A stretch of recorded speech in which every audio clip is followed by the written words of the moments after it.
नमस्कार,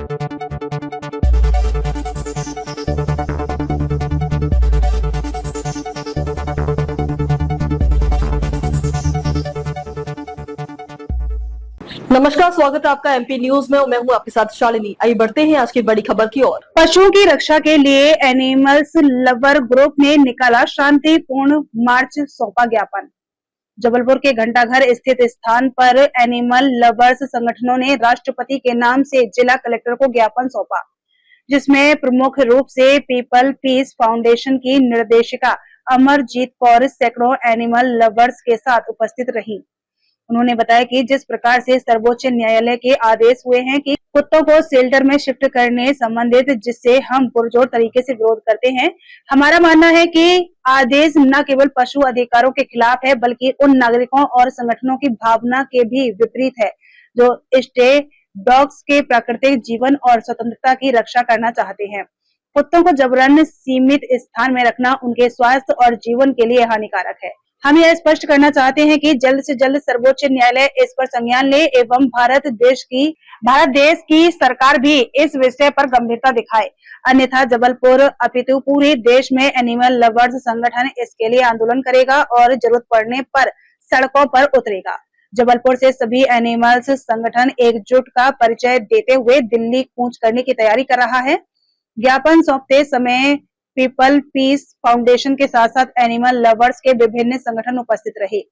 जबलपुर से bureau chief Anoop Chaturvedi की रिपोर्ट। इस तरह दिल्ली और मुंबई में कहीं डॉग से दिक्कत है, कहीं कबूतर से दिक्कत है, तो मेरा न्यायाधीश जी से यही आग्रह है कि हम नशे में क्यों नहीं कंट्रोल करवाते हैं, या दारू हो गई, गुटखा हो गई, इससे भी इंसान मर रहे हैं। सिर्फ एनिमल ही क्यों बीच में आ रहे हैं? उनके पास जुबान नहीं, इसीलिए या वो वोट नहीं दे सकते। इसीलिए आपसे निवेदन है कि अगर आप ये सब कर रहे हैं तो करें, लेकिन फिर नशे के लिए जो दारू है और गुटखा है, इनसे ज़्यादा लोगों को कैंसर वगैरह हो रहा है, तो ये भी बंद करें, तभी जस्टिस मिलेगा डॉग्स को।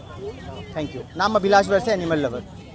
सुप्रीम कोर्ट का जजमेंट तो बताना नहीं है, सबको पता है ना। मोदी जी ने जब कोरोना हुआ था तब ये बात बोली थी कि पशुओं का और जानवरों का आप अपने आसपास का ध्यान रखें। आज सब मौन है। आज जो डॉक्टर्स हैं जिनकी रोजी रोटी जानवर की वजह से चलती है, वो मौन है। कोई आगे आके बोल नहीं रहा है। इसलिए जानवरों की रक्षा करना है और इनको खाना खिलाना है। नहीं, और दूसरा जो एक्सीडेंट होते हैं गाड़ियों से, गाड़ियां तो बंद नहीं करी, हजारों लोग मरते हैं, हवाई जहाज से मरते हैं, ट्रेन से, बस से, टू व्हीलर से, वो क्यों नहीं बंद करे मोदी जी? कुछ दिन में वो बंदरों को पकड़वाएंगे, कुछ दिन में सांपों को पकड़वाएंगे, तो यही काम रह गया है क्या भारतीय जनता? एक नेता आज हमारे साथ नहीं खड़ा है।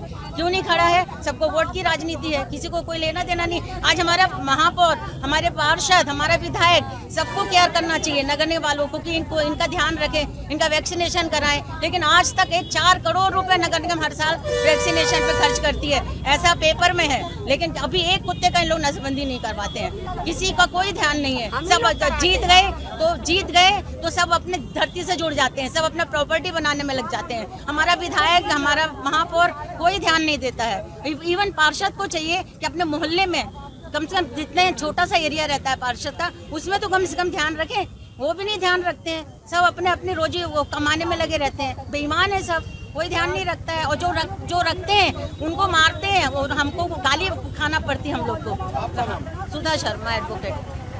कि मोदी जी को जो इंसानों को खाना, राशन, पानी दे रहे हैं वो जानवर को दिया जाए, है ना। मोदी जी तो लोगों को आलसी कर दिए हैं, लेबर नहीं मिलती, उन्हीं को ठूसे जाते हैं वोट के लिए। जानवर वोट नहीं दे सकते, इसलिए उनकी तरफ कोई ध्यान नहीं देता। लोग को रोज ही लड़ते हैं, पार्षद ध्यान नहीं देता है। पार्षद तो खुद ही उठवाता है हमारे यहाँ का डॉगियों को।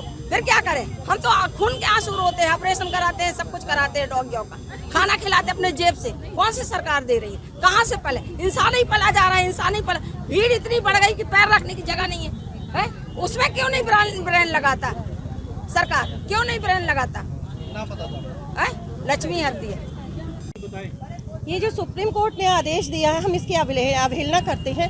आज हम उनके खिलाफ खड़े हुए हैं, सभी जबलपुर के वासी इकट्ठे होके, कि जो कह रहे हैं जानवरों को शेल्टर में डालो, जो रोड पे रहने नहीं दे रहे हैं, वो शेल्टर में क्या उनकी देखभाल करेंगे, क्या उनकी केयर टेकिंग करेंगे, क्या फीडिंग करेंगे? इन्हें कब पता कि वो बीमार हैं, कब वो लड़ रहे हैं, कब उन्हें संभालना है? ये कोई अच्छी बात नहीं है। क्या हो गया संवेदना?